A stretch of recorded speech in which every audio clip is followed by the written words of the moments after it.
2x³ minus X square minus 18x plus 9 is equal to 0 எனும் முப்படி பல்லுறுப்புக்கோவை சமன்பாட்டின் மூலங்களில் இரண்டின் கூட்டல் தொகை 0 எனில் சமன்பாட்டின் தீர்வு காண்க. ஓகே, ஸோ நமக்கு இங்கே என்ன கொடுத்துருக்குறாங்க அப்படின்னா இதுக்கு இது ஒரு முப்படி சமன்பாடு அப்படின்னா அதுக்கு என்னது 3 தீர்வுகள் இருக்கும், ஆல்ஃபா பீட்டா காமா அப்படின்னு சொல்லிட்டு. ஸோ இரண்டின் கூட்டல் தொகை 0 கொடுத்துருக்காங்க. உதாரணத்துக்கு இந்த alpha plus beta is equal to 0 அப்படின்னு எடுத்துக்கிட்டோம்னா alpha is equal to minus beta. Okay, so அதாவது என்ன அப்படின்னா இதனுடைய சமன்பாடுகள், இந்த சமன்பாட்டினுடைய தீர்வுகள் எப்படி இருக்கும் அப்படின்னா ஆல்ஃபா மைனஸ் ஆல்ஃபா காமா அப்படின்னு இருக்கும். அப்போதான் இந்த இரண்டு கூட்டல் பலன் 0 அப்படிங்கிறது கரெக்டாக இருக்கும். ஓகே, ஸோ இப்போ என்னன்னா அதை நம்ம கண்டுபிடிக்கலாம். அதுக்கு ஃபர்ஸ்ட் சொன்னதெல்லாம் இப்போ இங்கே வார்த்தையால் எழுதிக்கலாம். சொல்யூஷன்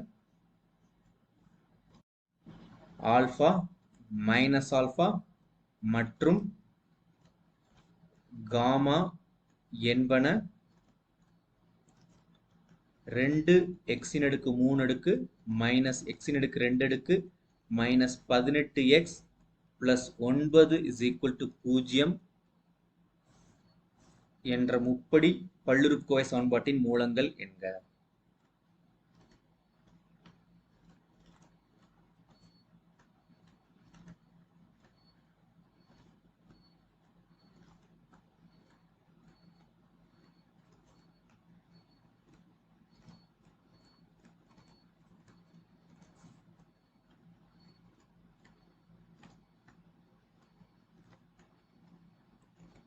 ஸோ நமக்கு என்ன தெரியும் அப்படின்னா இந்த கெழுக்களுக்கும் மூலங்களுக்கும் உள்ள தொடர்பு தெரியும். ஓகே, ஸோ மூலங்களின் கூடுதல்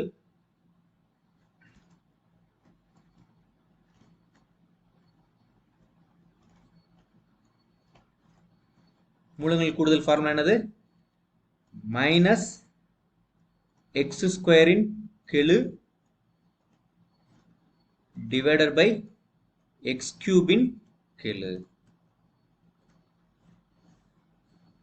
ஸோ இப்போ மூலங்களின் கூடுதல்ங்கிறது என்னது? நமக்கு alpha plus minus alpha plus gamma is equal to minus of x² கெழு என்னது? இங்கே -1 டிவைடட் பை x³ கெழுங்கிறது என்னது? 2. Okay, so alpha plus minus ஆல்ஃபாங்கிற 0. ஸோ இதுல என்னது? நமக்கு மூன்றாவது மூலம் கிடைச்சிருச்சு. அதாவது என்னது? Gamma is equal to 1/2.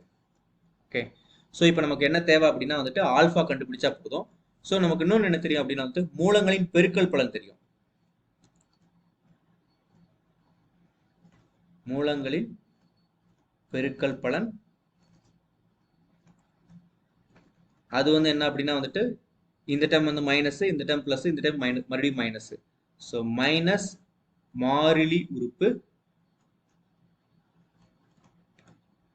Divided by நமக்கு என்னது? x³ கெழு. ஸோ இப்போ என்னது? மூலங்களின் பெருக்கல் பலன் என்னது? ஆல்ஃபா மைனஸ் ஆல்ஃபா பெருக்கல் gamma is equal to minus of மாறிலி உறுப்புங்கிறது என்னது? இங்கே நமக்கு 9 டிவைடட் பை இங்கே x³ கெழு 2. ஓகே, ஸோ நம்ம என்னது? காமா கண்டுபிடிச்சு வச்சிருக்கோம் 1/2. ஸோ இங்கே ஆல்ஃபா மைனஸ் ஆல்ஃபா பெருக்கும்போது மைனஸ் ஆல்ஃபா ஸ்கொயர் பெருக்கல் 1/2 is equal to minus 9/2. So இதுல இருந்து என்னது? Alpha square is equal to 9. ஏன்னா இந்த ரெண்டும் கேன்சல் ஆயிரும், இந்த மைனஸும் கேன்சல் ஆயிரும். So alpha square is equal to 9 அப்படின்னா நமக்கு என்ன தெரியும்? Alpha is equal to plus or minus 3 அப்படின்னு தெரியும். ஓகே, ஸோ ஆல்ஃபாங்கிறது பிளஸ் 3 இருந்ததுன்னா மைனஸ் ஆல்ஃபாங்கிறது -3 இருக்கும்.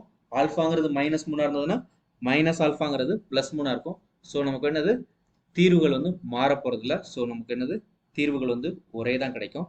ஸோ தீர்வுகள் என்னென்னது? 3 -3 1/2.